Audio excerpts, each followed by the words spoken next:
जीवन में कई बार एक ऐसी स्थिति उत्पन्न हो जाती है जब हमें किसी के द्वारा किए गए अपमान को सहन करना पड़ता है। कई बार अपनी की गई गलतियों के कारण तो कई बार बिना बात के अपमानित होना पड़ता है। हालांकि अपनी गलतियों के लिए हुए अपमान को इंसान सह लेता है, लेकिन कई बार बिना गलती के सबके सामने अपमानित होना पड़ता है तो यह सहना मुश्किल हो जाता है। तो दोस्तों, आज हम देखने वाले हैं गौतम बुद्ध और एक घमंडी राजकुमार की कहानी। इससे पहले कि आप इस कहानी में खो जाएं, हमारे चैनल को सब्सक्राइब जरूर से कर लीजिए। चलिए शुरू करते हैं। मगध राज्य का एक राजकुमार श्रोण बहुत उद्दंड था। उसको दूसरों के अपमान में आनंद की अनुभूति होती थी। दूसरों को अपमानित करने में वह उम्र का ख्याल भी नहीं करता था।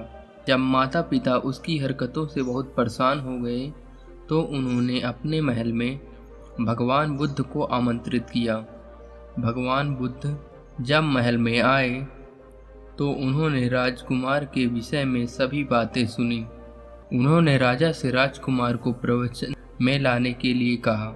श्रोण अपने माता पिता के साथ आया और प्रवचन की समाप्ति पर वह बुद्ध के चरणों में लौट गया। बुद्ध के वचनों से प्रभावित होकर वह बौद्ध धर्म में दीक्षित हो गया। उसका जीवन पूर्णतः बदल गया। कुछ समय बाद उसने प्रायश्चित करने के लिए अन्न जल का त्याग कर दिया।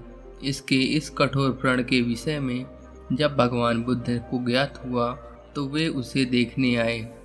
उन्होंने स्नेहपूर्वक उसके मस्तक पर हाथ रखा और बोले, श्रोण, अन्न जल के त्याग के चलते तुम्हारा स्वास्थ्य गिरता जा रहा है। तुम संगीत के जानकार हो, अतः उससे जुड़े मेरे एक प्रश्न का उत्तर दो। क्या वीणा के तार ढीले करने से उससे स्वर लहरी फूटती है? श्रोण ने जवाब दिया, नहीं भगवान। बुद्ध ने पुनः प्रश्न किया, तब तो तारों को खूब कसना पड़ता होगा। श्रोण बोला, नहीं, अधिक कसने से तार टूट जाते हैं। तब तथागत बोले, वीणा से मधुर संगीत निकालने के लिए उसके तारों ना ही अधिक ढीला रखना चाहिए और ना ही अधिक कसना चाहिए। इसी प्रकार हमारा जीवन भी एक वीणा की तरह ही है। इसे भली भांति चलाने के लिए सभी वस्तुओं का पूर्ण त्याग उचित नहीं है। श्रोण ने कठोर प्रतिज्ञा से मुक्ति ले ली और सहज जीवन जीने लगा।